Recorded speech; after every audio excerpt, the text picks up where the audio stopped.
Hey guys, Sarah here. I wanted to take some time in this video to not do any math, but talk about kind of how to study math and psychology a little bit.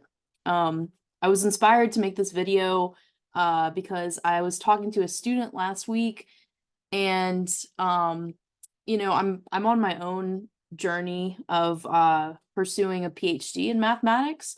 So I'm doing a lot of studying math myself. And I just wanted to take some time in this video and share some tips and tricks for being a good math student, becoming successful in math.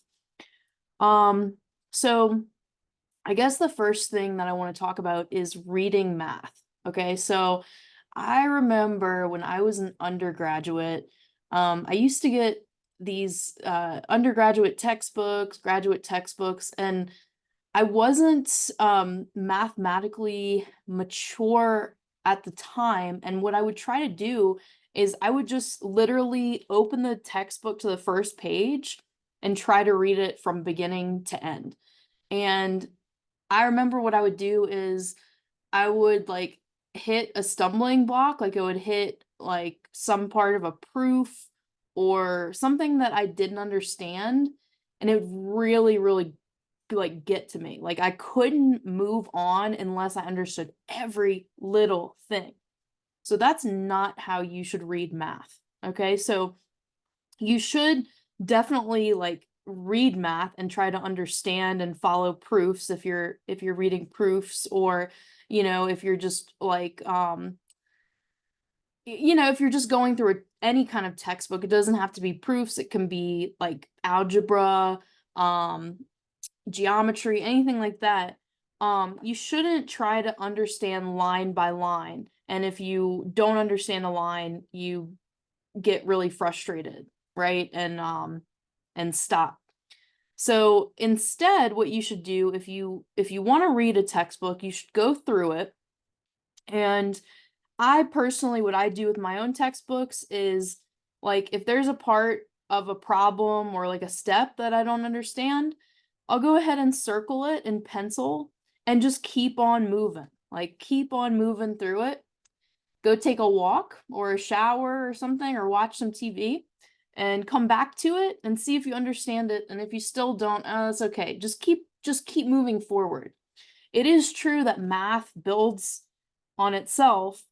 However, it's not like, if you skip something, it's gonna completely destroy the foundation, right? So that would be my first recommendation. If you're going through a textbook, don't get discouraged if you don't understand things. Try to understand as much as you can. Now, people talk a lot about mathematical maturity. What does that mean? So mathematical maturity, to me, what that means is, being able to read a math book or a math paper, and not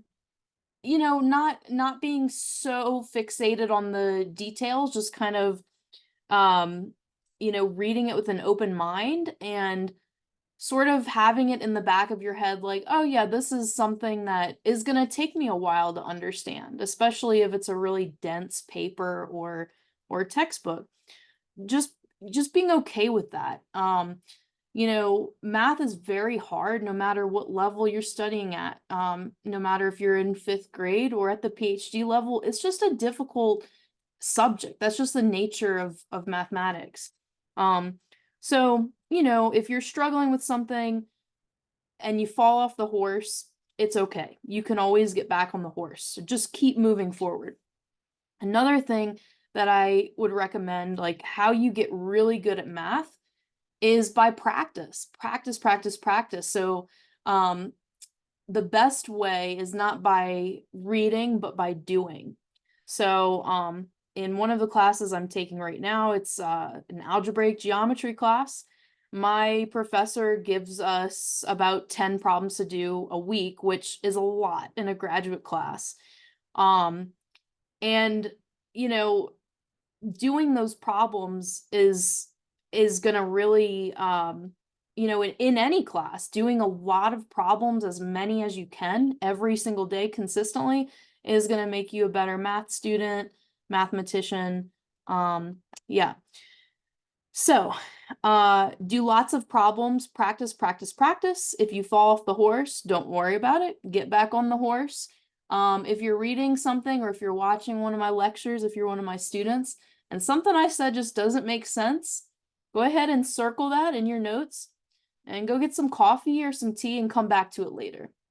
No big deal. You know, just you can always come back, but just keep moving forward. That's the key to it. Just keep moving forward.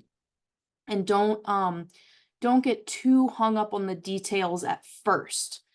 You know, if you're really like when you're first learning something, you shouldn't get bogged down in the details. But once you get the gist of, like, once you get the big ideas, then you can go back and get into the minutia, get into the hairy details. And once you know that, you're gonna have you know, become really proficient in mathematics. Um, so yeah, this is just a video. I'm procrastinating and I wanted to give you guys some encouragement and to just let you guys know that, you know, I'm a student myself. I'm taking graduate level classes. I'm, you know, studying for my quals that are coming up in May, and I'm having a lot of the same struggles that you guys are having.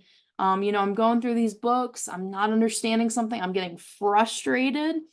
I'm coming back, getting back on the horse, and you know, doing everything I can. And at the end of the day, when you finally figure something out, when you wake up the next morning and you're like, "Oh, you know what? Like I know how to do it now." It all makes sense. It's a great feeling. So just keep going. If you know, when things get hard, that means that you're learning. If things are too easy, you're probably not doing math right. So yeah, that is my advice to all of you. And thanks for watching, you guys. I've been super busy. For those of you that are not in my class, that are watching, that are just YouTube subscribers, I think my next project on YouTube is going to be a linear algebra playlist. So I'm thinking about basing it off of this book. Oop, I guess, yeah, Linear Algebra Done Right. Let me know what you guys think about that. If you want to see linear algebra or possibly something else, let me know. All right, thank you.